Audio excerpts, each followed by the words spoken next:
This is an iHeart podcast. Guaranteed human.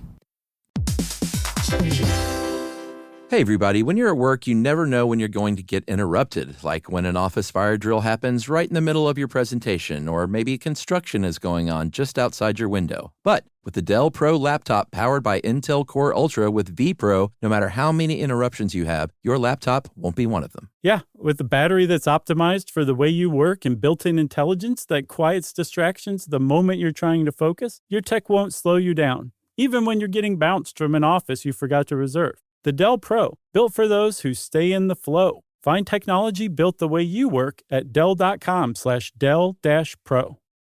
Built for you. With no fees or minimums on checking accounts, it's no wonder the Capital One bank guy is so passionate about banking with Capital One. If he were here, he wouldn't just tell you about no fees or minimums. He'd also talk about how most Capital One cafes are open 7 days a week to assist with your banking needs. Yep, even on weekends. It's pretty much all he talks about, in a good way. What's in your wallet? Terms apply. See CapitalOne.com/bank. Capital One, N.A., member FDIC. Welcome to Stuff You Should Know, a production of iHeartRadio.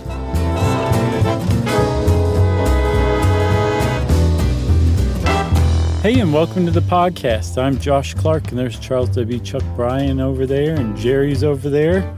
The three amigos, equal in every single way, shape, and form. And that makes this, of course, Stuff You Should Know, which is basically its own sovereign nation of equality. Ooh. Mm-hmm. Yeah? Oh, yeah, man. Come on. Give me a break. I always thought Jerry had more power than we did. No, not a drop more, nor a drop less. Nary a drop less, Charles. I love it. Yeah, I do too. It's a nice place to be. It's a nice state to live in, you know, mentally and physically. Agreed. I think here at the beginning, we're going to do we're not going to read a listener mail, but a rare front-loaded listener mail alert that we got. First of all, a couple of years ago, a woman named Doreen Bailey suggested the topic of the Equal Rights Amendment. Mm-hmm. And at the time pointed out the difference between the words suffragette and suffragist. Uh-huh. I clearly did not read that email close enough because it took an email last week after one of us said suffragette in a recent episode. Uh-huh. And a woman named Mary Malinauskas emailed and said, hey, by the way, look it up. I mean, she wasn't mean. She was very nice. That sounded like I was being not too nice. Yeah. She's very nice about it. She said, look it up. There's suffragette is sort of a disparaging term rather than suffragist. And it was tagged by, reporters in the early 1900s, I think in Britain, to mock people fighting for the women's right to vote. And I didn't know that until then. So I'm glad to know. So thank you, Mary. Yeah, and once you hear that, it makes total sense, Well, of course. I don't know. I never knew that, never thought about it. I didn't either. This is how people learn stuff. I just assumed you were making a Bowie reference in the episode. I thought it was you that said it. I'm pretty sure it was you. All right. Well, either way. Now we know. Let's go with you. Okay. Okay. We probably both did, or more to the point, it probably was me. But either way, that was I think hats off to you, buddy, for coming up with that one. Well, I'll not say it again. You what? That? Oh, you won't say it anymore? No, of course not. Okay. I thought you said, well, and I'll say it again. No. I think that's the opposite of what you were just saying. No, I won't. So we're talking today about the Equal Rights Amendment, which it represents a really discouragingly long swath of American history. But if you look at the whole thing just from a historian's eye or even an anthropologist's eye, it's really, really interesting, the history of the Equal Rights Amendment. If you kind of look at it much more subjectively and empathetically, it's a lot harder to swallow, but it's still interesting nonetheless. And totally agree. Yeah. So the Equal Rights Amendment is a constitutional amendment, a proposed constitutional amendment that would give women equal protection under the law to men, that you could not discriminate You couldn't make a law that discriminated on the basis of sex. And I'll bet there's a lot of people out there, Chuck, that say, well, that's already in the Constitution, isn't it? Because there was a poll that the AP conducted in 2020 that found that about 72% of the people they contacted thought that there was already equal protection for women in the Constitution. That's just not the case. But that same poll found 75% of those respondents were in favor of enshrining that protection in the Constitution. So it's kind of weird that it's not in there if people think it's already in there. And then when they find out it's not, they're in favor of it overwhelmingly. Yeah, but we just happen to live in a country where 90% of the American public could be in favor of certain legislation, and it would, could very possibly fall on deaf ears when it comes to our politicians. Yeah. Yes, because bipartisan support has been defined in recent times as, what the houses of Congress agree to, not necessarily what the public agrees to, which is a different form of bipartisanship. And to me, if you ask me, the more important one.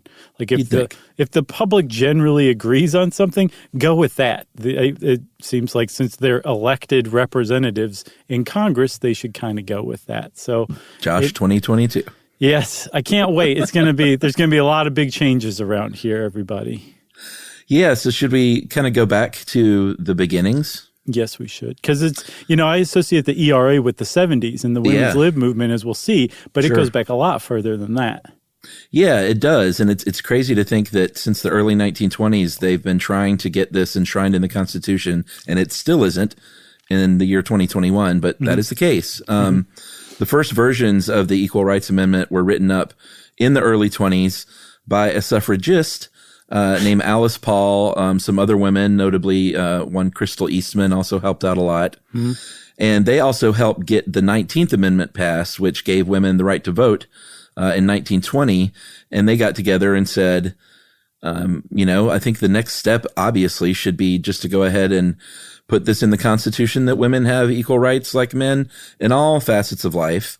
It's worth pointing out here that Paul was a Quaker and a leader of the National Women's Party for like 50 years or something. And the reason I mentioned she was a Quaker because she actually named the amendment the Lucretia Mott Amendment after another Quaker woman from the 19th century who was also a suffragist as well as an abolitionist. Yeah, if you peel back, the layer of early 20th century or 19th century progressive, there's about 100% chance they were a Quaker. Quakers did all sorts of good stuff during this time. It's pretty interesting. Yeah, it really is. We should do one on the Quakers for sure. Yeah, I have a friend who's a Quaker, and she talks about Quaker meetings and Quaker weddings and stuff, and it all just seems so chill and peaceful. It's very appealing. Right, sure. But so Lucretia Mott apparently was among what's considered the beginning of the first wave of feminism, which was, not only do women need the right to vote, and this is like the 1830s, 1840s, I think, is when she was really beginning to be active. Not only should women have the right to vote, but these people were also very frequently also abolitionists, right? So when Congress started passing laws that protected the rights, that enshrined the rights of African Americans into the Constitution, into the law of the land, saying you cannot discriminate against people based on because they're African American or based on their race. Women said, well, hey, just add sex in there. Add sex. Like, let's put that into the 14th Amendment. And that didn't make it. It didn't make it into any of the amendments. And that was I don't think it caused a rift or anything like that, but I think it was extremely disappointing to the suffragists who had also worked for abolition as well, that the two things couldn't go hand in hand. So African Americans started to gain civil rights decades before women did. Women gained the right to vote, and women just kind of had to carry on. The suffragist movement continued on even after the abolitionist movement was successful. Yeah, and in 1943, Alice Paul said, well, here's what we'll do. We'll reword this amendment that we've written so it sounds more constitutional, I guess. And so it sounds a little more like the 14th Amendment. And the new version basically said equal rights equality of rights under the law shall not be denied or abridged by the United States or by any state on account of sex. Mm-hmm. And, once again, this was proposed in, for about 30 years in most sessions, I think every session of Congress. Every single one. And didn't get a lot of support. It's not to say that all men in politics were against it, but it certainly was not their legislative priority, clearly. And if you have a run from 1922 to 1970 with only 10 women serving in the Senate, never more than 2 at a time, then the writing's on the wall that the ERA is not just, it's just not going to be a top priority. I know, but that's sad writing. You know what I mean? Like the fact that there weren't women in Congress certainly doesn't let men off the hook. Like they can't they can't possibly take up legislation that guarantees the equal rights to women because we're men, like that's very bothersome. But there's something else in there, Chuck. So from 1923, when Alice Paul first introduced that, all the way through to 1970, it was taken up in every session of Congress and it failed. And one of the things that stuck out to me was that there was a guy who oversaw the House Judiciary Committee, and he was a Democrat from New York, and he put the kibosh on it. Emanuel Seller? Yeah. So he put the kibosh on it. He would not let it get to a vote. And I was like, why? This guy was a Democrat in New York. What was his problem? And it turns out that the opposition to the ERA, which is now very clearly it's liberals are for it, progressives are for it, conservatives are typically against it. It used to be flip-flopped, where the liberals, especially New Deal liberals like Eleanor Roosevelt, were against the Equal Rights Amendment, and conservatives like Eisenhower conservatives were typically in favor of it. Isn't that bizarre? Yeah, it is. I mean, Roosevelt, she had her reasons. She wasn't just like, I don't think women should have rights. Mm-hmm. I think she said, she thought it would undermine workplace protections. She was a part of Kennedy's commission. She chaired the commission, the President's Commission on the Status of Women, which I think the result was released posthumously that said the ERA wasn't necessary. Mm-hmm. And she kind of came around a little bit. She never gave a full-throated endorsement, but she kind of stopped talking out against it, I think, at a certain point. She used to debate Alice Paul. Like publicly, they would, have back and forth debates over, whether the ERA was needed and how helpful it was going to be. So, I mean, I know that Eleanor Roosevelt is frequently criticized as not outright feminist enough in a lot of ways, but she also clearly seems to have been a feminist in her own way, for sure. Yeah, and we should point out, too, that Emanuel Seller in 1972, in a very big upset, lost to a woman, an attorney named Elizabeth Holtzman, largely due to his opposition to the ERA. So, yeah, okay, so finally, by the early 70s, you're getting more and more women who are starting to show up in Congress, like Bella Asbug and Shirley Chisholm, and they basically said, like, this is our priority. We're going to get this Equal Rights Amendment finally passed through Congress. And I don't know if it just happened to be like an era of kind of bipartisan sentiment or what the deal was, but everybody finally came together and that thing got passed. Like if a piece of legislation's ever gotten passed, it was this one in a bipartisan manner. Yeah, and you know what?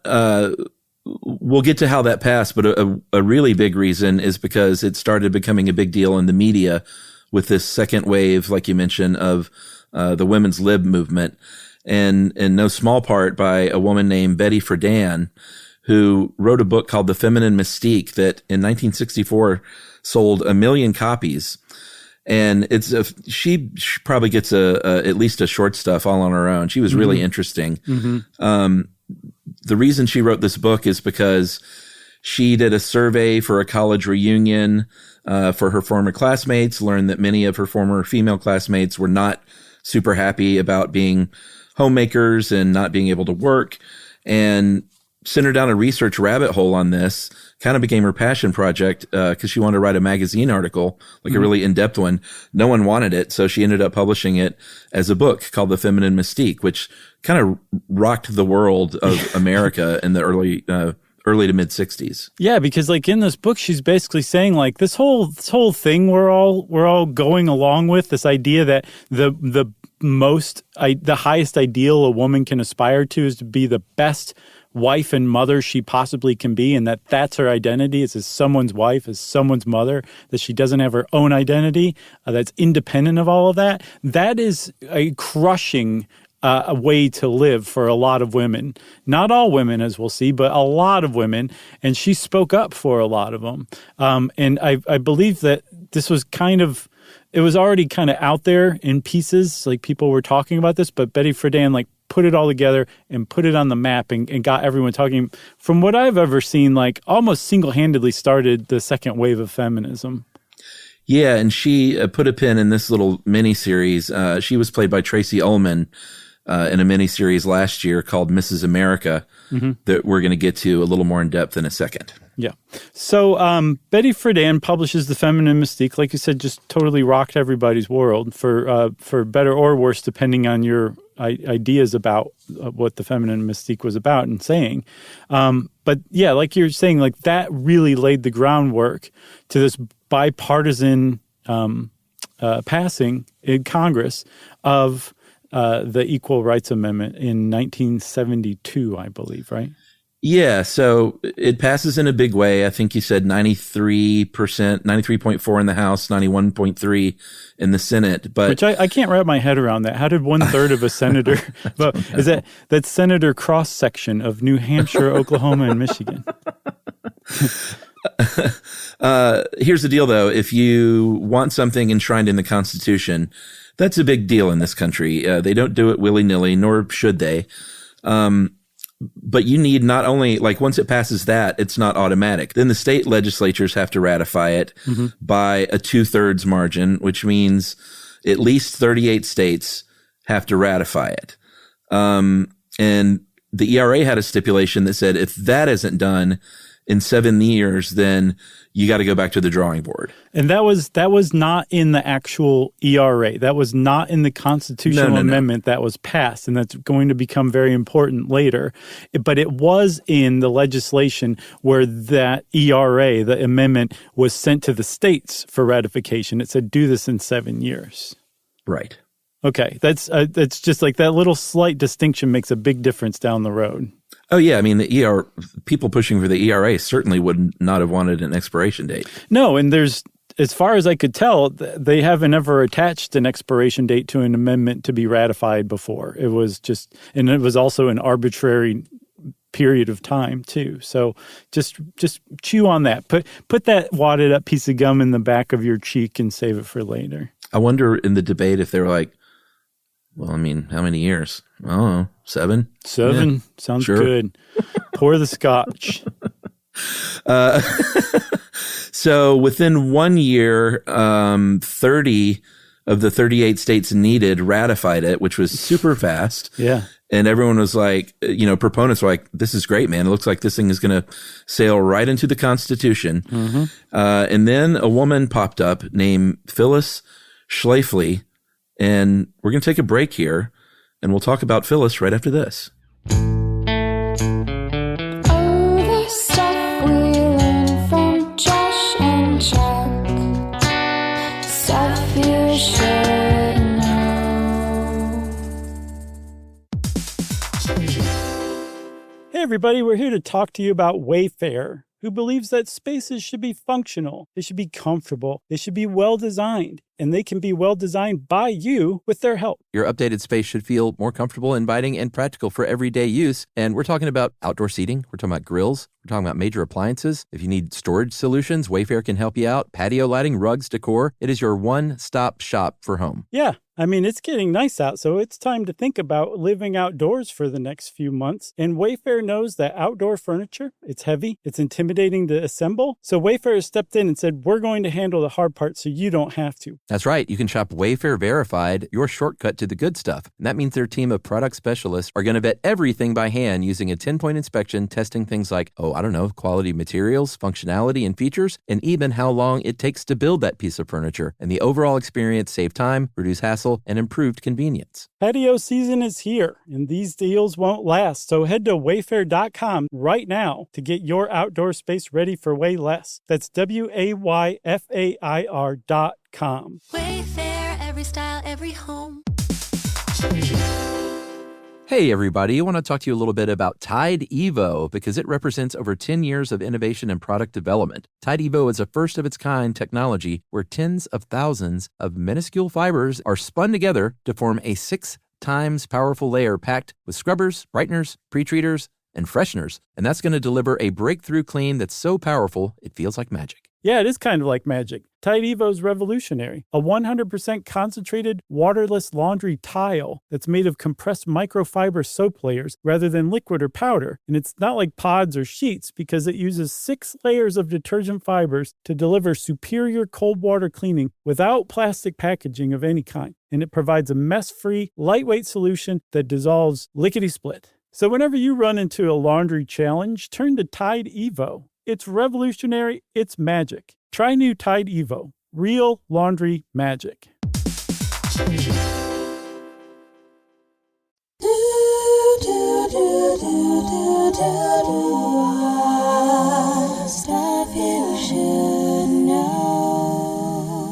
And I guess, depending on where your views are, Chuck, we should have introduced Phyllis Schlafly with the Darth Vader theme song. When she first makes her appearance. Dun, dun, dun, dun, dun, dun. That's exactly right. Did you watch any of these interviews and debates? Yes, dude. You could... It's really interesting. If you have your wits about you, you could despise everything that ever came out of Phyllis Schlafly's mouth. It's very, very easy to do. She equates gay people, which... I guess in the fashion of the time, she calls homosexuals. She calls them perverts. Yeah. And says that they should not have any rights afforded to married men and women. They shouldn't be able to adopt children. She says some really despicable. I didn't hear that one. Yeah. She says a lot of very despicable stuff. And her whole viewpoint is despicable to a lot of people. But there are very few people walking around out there who have the poise and self-possession to go into the lion's den and speak for whatever she was convinced of was right. She has to be credited to at least that degree, no matter what you think about her mind. She had a lot of poise, I guess you could say, and it's really kind of something to watch. Because I saw this one. Did you see the Good Morning America debate from 1976 between her and Friedan? Yeah, man. And it's really clear what a skilled debater she was. Yeah. And how rattled she could get somebody. Yeah. I mean, I felt bad for Friedan. She was doing a good job, but she was getting pissed off, and you could tell that she just liked to get under people's skin. Yes. While she just remained perfectly, erect in her seat with perfect posture. Mm-hmm. And that Mrs. America series, which it was on our list, and I'm going to bump it back up to next in line now to watch. But she was played really, really well, judging from just the accent and the mannerisms by Cate Blanchett, who can do no wrong. Yeah, I want to see that series too. But yeah, so if you see those two debating, it's like a study in contrasts where Phyllis Schlafly is basically sitting there at tea time at the country club before the polo match. Yeah. And Betty Friedan, if you put like a beret and sunglasses and a French cigarette in her mouth, she's like sitting at the Beatnik Cafe, like listening to a poetry jam or something. Like it's pretty just funny. Just these two totally contrasting personalities. But yeah, Schlafly debated her under the table, and it's not like Betty Friedan was an intellectual slouch by any measure. But no, not at all. It's just Phyllis Schlafly could rattle anybody. She could rattle Santa Claus. I'm just going to say it. Yeah, I mean, she kind of made herself out to be just this homemaker. She would when she introduced herself at engagements, she would thank her husband for letting her come there. But when you kind of peek behind the curtain, she had a master's in political science. Mm-hmm. She had a law degree. She ran for Congress when she was 27 years old and lost. Right. And she was sort of pre-1980s, a big part in, at the very least, I don't even think they called it the Christian right at the time, but kind of organizing what would later become the Christian right movement. Yeah, you can make a really good case that Phyllis Schlafly laid the groundwork for the current Republican Party in every way, from Reagan onward to today. And yeah, she basically said, like, I'm just a housewife from St. Louis, proud housewife, wife and mother of 6 from St. Louis. And in a lot of ways, she was. Like, she made reference to law school during her debate to Betty Friedan, and she sounded like she was in law school then. So interesting. It seems like she was just a woman who said, I don't agree with this and I'm going to put a stop to it, and stood in front of this unstoppable tidal wave and stopped it. She stopped it. She stopped the ERA from being ratified by the states right at the 11th and a half hour before it was ever passed and ratified by the 38 states. You said they got 30 states in the first year. Yeah. By 1977, they were up to 35 states. They just needed three more states, and the whole thing was going to become the law of the land, and Phyllis Schlafly got in the way of that, almost single-handedly at first. Yeah, and, you know, she launched, her group was called Stop ERA, which, you know, we obsess about acronyms. It's sort of annoying when the first letter of an acronym is the actual acronym. Yeah. But Stop ERA stood for Stop Taking Our Privileges. And her argument, you know, she was like, and she used this to her advantage in those debates, like, see how angry these feminists are? She kind of coined that term, I think, about the angry women's lib movement, these angry feminists. They just want to throw down everything that makes us female and everything that makes us women, and they want to just set fire to it. And before you know it, women are going to be able to be drafted in the armed forces. Never happen. You know, they're not going to be separate bathrooms or locker rooms anymore from this point on. Not true. That started to happen more in recent years. Wrapped up same-sex marriage. I mean, we'll get to that, how she kind of co-opted gay rights and reproductive rights into all this, just to sort of coalesce that movement. And said, you know, women are going to lose their right to alimony and child support. Never happened. And just the life as we know it and the family as we know it. And this is something 50 years on, all this stuff is still so relevant, like the dissolution of what, you know, people think was the perfect family in 1950, basicher. Yeah, because, I mean, so she was a troll, like a proto-troll, but like the kind where you didn't do it online, you did it in person. But her points were coherent and understandable to people who agreed with her. And they were that, like, the man's role is to provide for and take care of the woman, and the woman provides like the domestic labor, and that's just the division of labor between the sexes. And if we have this ERA, that's going to go away, and then there's going to be all this other horrible stuff that's going to break down the fabric of society. And do we really want that? And so by taking the argument away from the idea of whether women have a fundamental human right to equal protection under the law as men, which is, who disagrees with that? Nobody disagrees with that. And mixing it up with all these other what ifs and potential social outcomes and the ruin of the family, gay men teaching your children at school, that is what consolidated people into a movement behind Phyllis Schlafly. And it was really underhanded, but it worked really, really well. And it still works today. Like, she came up with that, from what I can tell. Yeah. In 73, when Roe v. Wade passed, she was, again, savvy enough to say, well, here's something else I can seize on, and I can wrap this up. Like, there's a really large block of voters who are conservative Christians who, you know, we've never really intermingled politics like that before. And so let's wrap this up in pro-choice. Let's wrap it up with gay rights, big culture war issues of the time, to kind of rally and, like I said, coalesce this group together in order to defeat the Equal Rights Amendment. And like you said, it worked in a big, big way. And I can't wait to watch that TV show. I can't either. And I don't want to suck all the oxygen away from Betty Friedan and the other feminists, but I was saying that Phyllis Schlafly was a troll, a proto-troll. And if you read some of the stuff that she said in public, sometimes she sounds like a spokesperson for the Taliban. Like she said things like that sexual harassment on the job was not a problem for virtuous women. Like, right. it, Like you it's know, your it was, fault. exactly. Yeah. And that the atom bomb was a marvelous gift that was given to our country by a wise God. Just things that would drive any liberal or progressive, especially a feminist, up the wall. And in fact, Betty Friedan, in this very famous debate from 3 years before that Good Morning America appearance that you and I saw, she said, "You're like you should be burned at the stake for betraying your gender." Basically. Yeah, she didn't do herself any favors with stuff like that because that just allowed Schlafly to say, "See there, see how angry they all are." That's exactly right. But she could just get under your skin like that.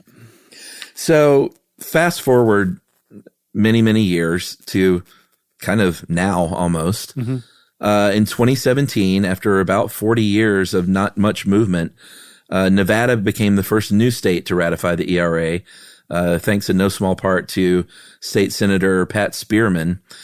And she said this bill is about equality, period. 2018, just a few years ago, Illinois came aboard as well, and now it's back up to 37. Did we mention that 5 of the states de-ratified or rescinded their ratification? I don't think we did. We did not, and I think that's an important point here. Yeah, Nebraska, Tennessee, Idaho, Kentucky, and South Dakota. You can all be very proud of your legislatures. After 1977, they de-ratified or decertified, not decertified, they rescinded it. They did, and they said this is based on, there's actually precedents for that. Ohio and New Jersey both rescinded their support for the 14th Amendment once their legislatures changed control to white supremacists, basically, in the 19th century. They said, we take back our vote for the 14th Amendment.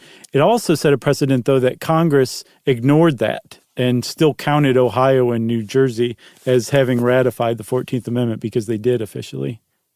Right. So it goes back up to 35. Then in 2018, Illinois made it 37.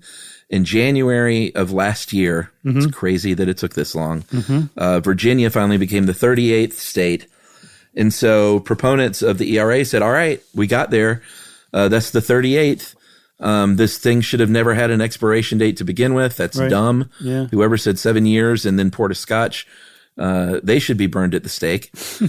And they said, let's just get this thing done. And they said, you know what? Back in 1798, the 27th Amendment was passed but not ratified until 200 years later, 202 years.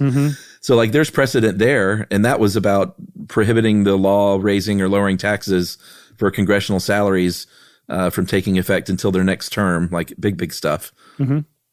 Not knocking it. It's important, I guess. But they said, you know, that was done. So this thing shouldn't have had an expiration date to begin with. Right. Opponents say, well, no, there was an expiration date, so we have to honor it.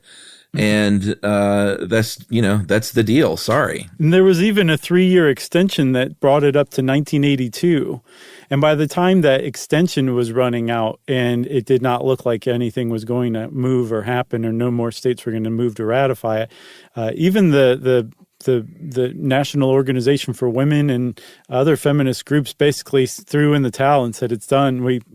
The ERA lost this time. It's not gone forever, but this amazing, immense, tidal wave, this with just the momentum of a freight train running through the country is now dead just a few years after, which is just nuts that happened. It's just crazy.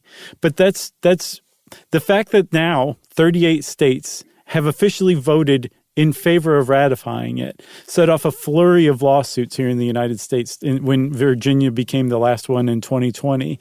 And basically everybody and anyone suing the National Archives and Records Administration to either certify and put it into the National Archives or the National Record that this is now a part of the Constitution, or to not do that.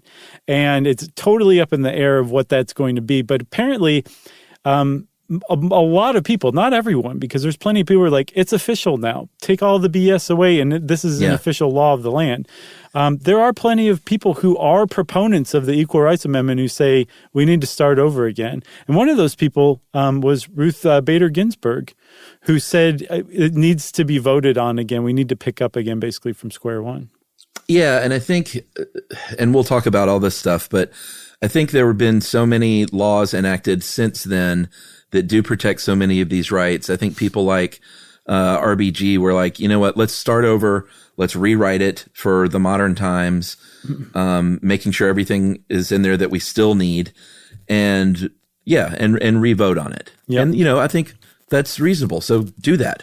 So let's take a break, and then we'll come back and talk about those questions like, do we need the ERA and what would happen if we did pass the ERA? How about that? Sounds good. All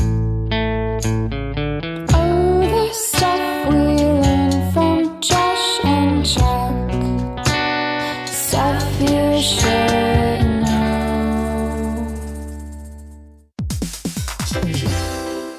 Hey, everybody. I want to talk to you a little bit about Tide Evo because it represents over 10 years of innovation and product development. Tide Evo is a first-of-its-kind technology where tens of thousands of minuscule fibers are spun together to form a 6 times powerful layer packed with scrubbers, brighteners, pre-treaters, and fresheners. And that's going to deliver a breakthrough clean that's so powerful, it feels like magic. Yeah, it is kind of like magic. Tide Evo is revolutionary. A 100% concentrated, waterless laundry tile that's made of compressed microfiber soap layers rather than liquid or powder. And it's not like pods or sheets because it uses 6 layers of detergent fibers to deliver superior cold water cleaning without plastic packaging of any kind. And it provides a mess-free, lightweight solution that dissolves lickety-split. So whenever you run into a laundry challenge, turn to Tide Evo. It's revolutionary. It's magic. Try new Tide Evo. Real laundry magic.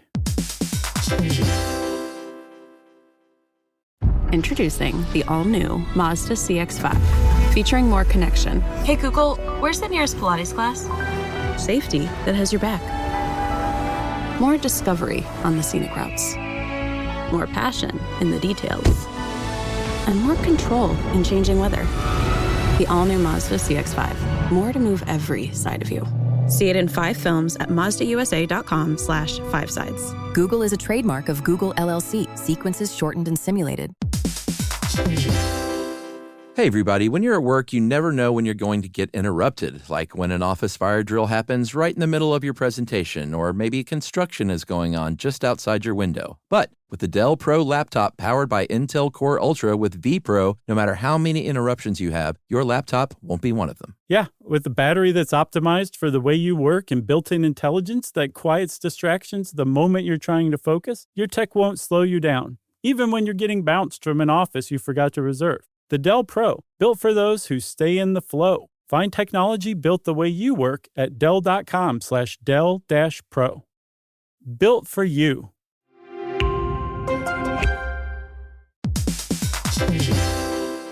We've all had the experience of calling a business and just wanting to talk to a real person. Not an automated voice pretending to be human, an actual person who can listen and understand and offer help. That's exactly what you can do with Ruby. Ruby is the virtual receptionist company that takes care of your callers when you're unavailable in the middle of something or simply don't want to pick up. That's right. They can answer, screen, transfer calls. They can take messages, collect payments, book appointments, and more, all while making the people you serve feel special. And best of all, it can help you be more productive. For example, 9 out of 10 lawyers who use Ruby log more billable hours per day than the national average. And other professionals like plumbers and technicians win more customers while being able to stay focused on the job. But whatever kind of small business you run, Ruby is built to save you time, earn you more customers or clients, and make meaningful connections with the people you serve. It's available 24/7, 365 days a year, and 100% based in the U.S. See why more than 15,000 small businesses use Ruby. Visit ruby.com, or better yet, call them at 844-900-RUBY.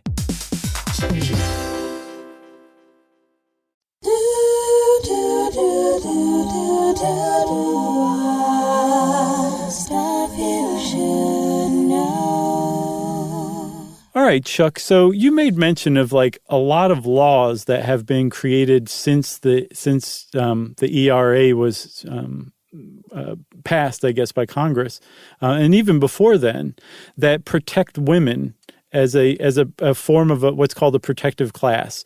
In the United States, there are protective classes that include races, religions, sex, the sexual orientation, and gender identity is becoming a protected class. And if you're a member of a protected class, it means that if there's a law that excludes you from something, whether intentionally or not, that law is considered discriminatory, and you can file a lawsuit against it. And then the courts have to apply different tests to it to see just how discriminatory it is, or if it's discriminatory at all, and whether or not it should be struck down or overruled. And the reason that sex is a protected class, even without the Equal Rights Amendment, is thanks very much largely to Ruth Bader Ginsburg, who was an absolute legal pioneer in figuring out how to get women the protections under the law that they were looking for with the Equal Rights Amendment, without the Equal Rights Amendment being part of the Constitution. Yeah, I mean, I think people that say that we don't need the ERA, and it's a very fine line between saying I'm against the ERA and saying I don't think we need the ERA. Mm-hmm. It all falls under the same banner ultimately. Yeah. But people that say we don't need the ERA say, we got the Civil Rights Act of 1964, and race, color, religion, sex, or national origin, you can't hire and fire people based on that. Right. That applies to pay and benefits too. There's also the Equal Pay Act of 1963 that say there should be equal pay for equal work. In practice hasn't worked out that way because there's still a wage gap. We did a good episode on that back in 2016. That was a good one. Yeah. Violence Against Women Act of 1994, saying here are federal resources for domestic and sexual violence, and like prevention and prosecution of that, counseling. And this one, however, and put a pin in this one because this is one that is used also for people that say we do need the ERA, because that one expired and is still hung up and has not gotten congressional reauthorization since 2019 because of politics. The Violence Against Women Act. Yeah. And then Title IX is the last one in 1972. Title IX is the one you hear about mostly in college athletics that says, it says a lot of things, but in terms of college athletics, it had the biggest impact, saying you got to have the same amount of women's sports as men's sports, and the same like accommodations and scholarships and all that stuff. And then so it's like we don't need the ERA because we have all these things. So you have law, and then you also have case law too that basically hinges on the 14th Amendment, which says that a citizen of the United States can't be discriminated against or is due equal protection under the law by the states and by the U.S. And that was written passed in the 14th Amendment in the wake of slavery. It was meant to basically make recently freed African Americans full citizens of the United States, but it doesn't specify on the basis of race or on the basis of religion. It just says if you're a U.S. citizen, you get equal protection under the law. And so Ruth Bader Ginsburg, one of the reasons she's such a legal pioneer in this respect is because she's the one who figured out how to argue that the 14th Amendment applies to sex as well. And the whole thing about legal stuff, and this is all new to me, but it's really kind of interesting, is that depending on how enshrined a class is, a protected group is in law, the more protected it is, the stricter the scrutiny that judges are going to apply to determining whether a law is discriminatory or not. And the most scrutiny you can apply to something is called strict scrutiny, and that's typically reserved for things that are protected by the Constitution. And that means that if you have a law that even remotely steps on the rights of one of those protected classes, it's probably an illegal discriminatory law. Yeah, how does that work with how does that work in practice? Does that mean they just spend more time, or like what does that even mean? So I think what it means is that if you pass a law, and let's say that I pass a law and it accidentally discriminates against your ability to get your hands on oatmeal. I can get all the oatmeal I want, but you can't.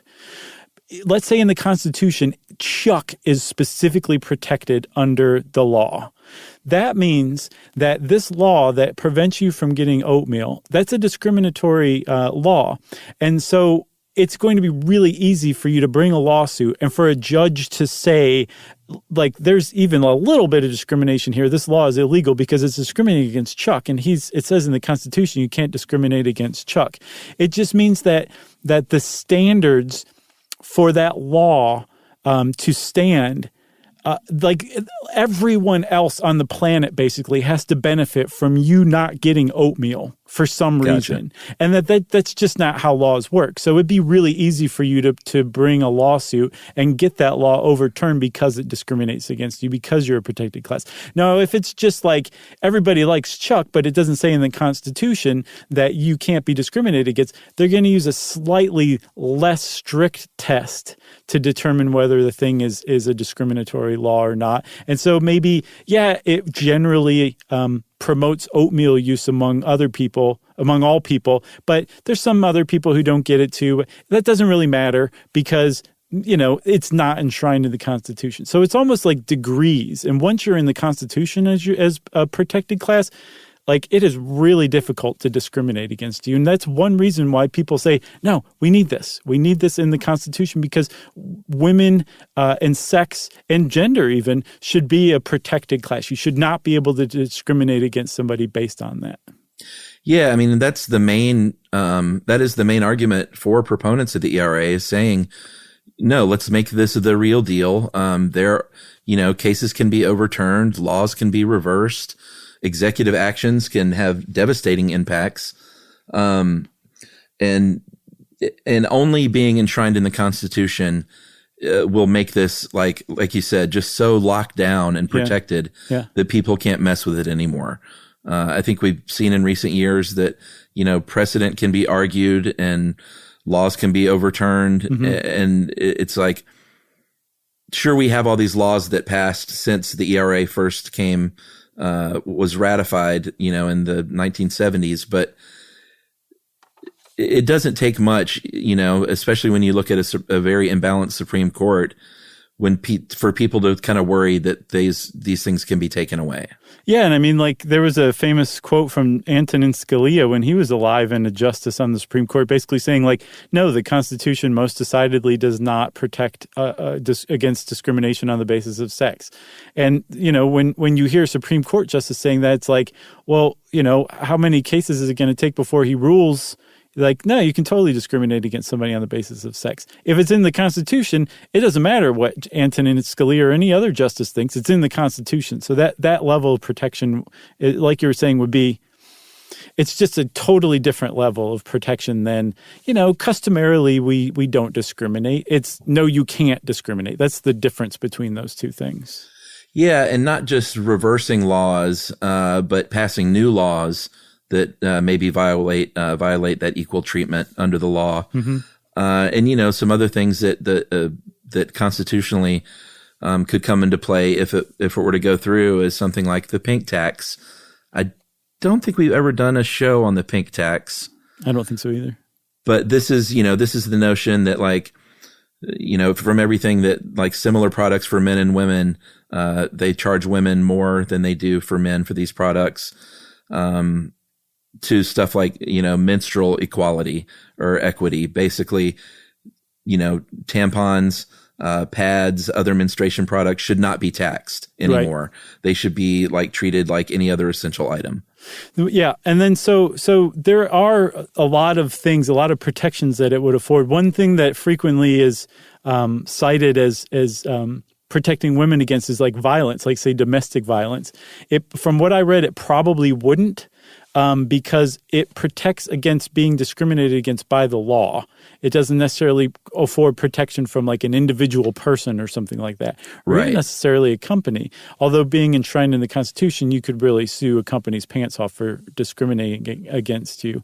But there are some things it would do, some things it wouldn't do, and then there's some things up in the air. And one of the reasons why this is still such a cultural flashpoint still today in 2020 is because now more than ever, it has become equated with taxpayer-funded abortion. And the reasoning behind people who oppose the ERA because they think it's basically tantamount to just completely repealing any restrictions on abortion from that point on is only women can get abortions. And so if there's a law against abortion, there's a law that's discriminating against women. Therefore, you can't have laws regulating abortions. And so that's why, especially with the Christian right, it's still such a flashpoint today. And that's why starting from scratch again is going to be no easier than it was back in 1972. Yeah. No, you're probably right. It's pretty frustrating, though, to get to that 38 state threshold. And because of some dumb, arbitrary expiration date placed on it, it's still being held up in the year 2021. You know? Yeah, in the year 2021. And then also the United States has an obligation as like basically the leader of the free world to join the rest of the Western nations in enshrining equal protection under the law for by sex. I guess the United States is one of only 28 countries in the world that doesn't guarantee gender equality. One of 28, Chuck. And 100% of the countries that have written their constitution since 1950 have included some guarantee of gender equality in those constitutions. So it's kind of sad that we don't have that still to this day. Yeah, and if you look around the country, Dave Roos helped us out with this article, and he points out stuff like, if you go to Nepal, their Supreme Court struck down a law exempting marital rape from criminal prosecution because of its ERA clause. Mm-hmm. In Tanzania, the Court of Appeals struck down a law that allowed 15-year-old girls to be married without parental consent, while boys only had to be at 18. So, when you look at countries around the world that are seemingly ahead of the USA in terms of equal protection, is just it's baffling and disappointing. Baffling is right, yeah. You got anything else? I got nothing else. It's good stuff. I have one more thing if you'll give me another second. You ready? Sure. So when I was researching this, my head was just spinning again and again and again. And it reminded me of something that I read recently, and that is that it's really easy to get bounced around from one outrage to another, to one thing, to care about this issue, and then, oh, wait, what about this issue? And I saw some advice somewhere, I don't remember where, but it was, if you want to affect change, pick one issue and dedicate yourself to it. And that doesn't mean that you don't care about all the other issues that you do care about. It's just that this one issue is your specialty. You're an expert in it, and you're probably going to get further going like that. You're probably going to be able to see more change doing that than you would just kind of bouncing from issue to issue to issue. So, I mean, if this really got to you and you really want to do something about it, make getting the ERA passed your specialty, Totally. Okay. Well, thanks for letting me stand on the soapbox for a second. And since I'm getting off of my soapbox and Chuck is putting it up in the soapbox caddy that we keep here in the studio, that means it's time for listener mail. I'm going to call this A Ninja in the Connecticut Forest. Nice. Did you read this one? No, I haven't. This is kind of crazy. It's long, but it's worth it. Okay. Hey guys, when I was about 7, my mom married the man I called Dad, and we promptly moved from Texas to Connecticut, where we used to go camping a lot. Mm-hmm. On one trip, we're all out in the woods. Midnight rolls around and go to bed. About an hour later, I heard my tent unzipping, and my dad started shaking my foot, saying, "Come out here. There's a effing ninja."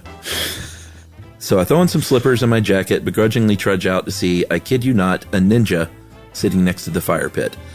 I remember actually shaking my head in disbelief to reaffirm this wasn't some very strange dream. And now when I say there was a ninja, I mean full black garb with a slit to see through. This dude had twin swords on his back, throwing stars, tiger claws for climbing, grapple hooks, all the tools. Apparently my dad saw him rolling out of a bush and had to see what was going on.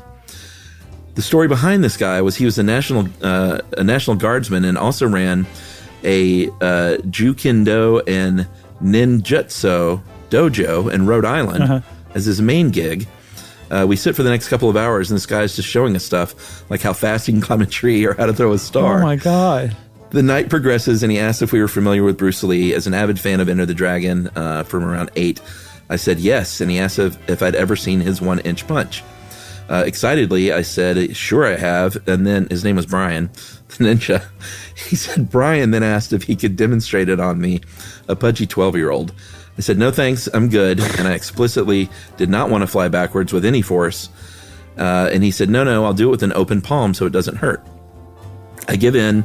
He positions me safely away from the fire pit with my back facing the tent, about 7 feet away from anything. Never trust anyone, by the way, whose instruction is, okay, now just stand there while I hit you. He inhales deeply, does the flat hand against my sternum, just like in Kill Bill.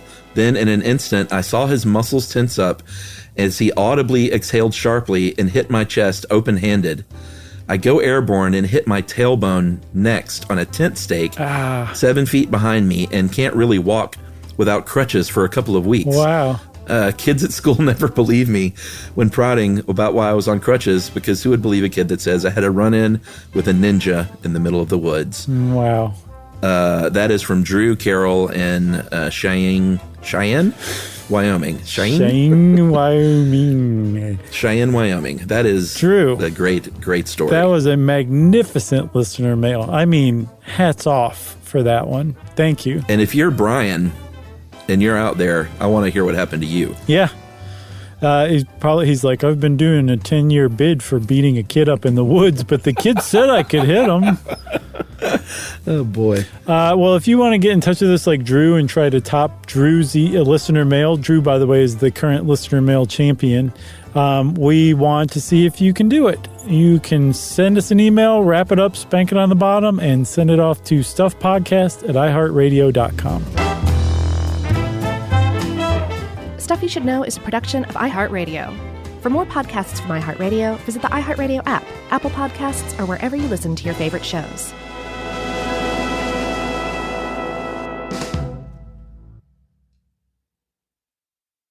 You know, you could be adored by everyone and still completely ignored by your cat. Trust me, I know. But if you feed your cat Sheba, you can go from being ignored to truly adored in 12 days, guaranteed, or your money back. Sheba has a full menu of products, appetizers, entrees, treats, even a kitten's menu. It's so cute, so Sheba has a product for even the pickiest eater. Like Sheba Puree, it's made with bone broth, their chef-inspired flavors. It's got a smooth and creamy texture that cats love and contains no corn, wheat, soy, or artificial flavors. It's food that your cat's gonna love. To learn more, check out Sheba.com. That's SHEBA.com. Stuff at Sea is a 5-night, adults-only sailing trip that brings the Stuff Podcast universe to life on board. This voyage is a culture-soaked escape where pink sand paradise meets curious minds. Sailing round trip from New York City to Bermuda on October 2nd to 7th, 2026, this voyage drops you straight into the iHeart Podcast Stuff universe. On top of the adults-only experience you already love, you'll get live podcast episode recordings, behind-the-scenes sessions, themed activations, and more unmissable onboard moments. Learn more at virginvoyages.com/stuff.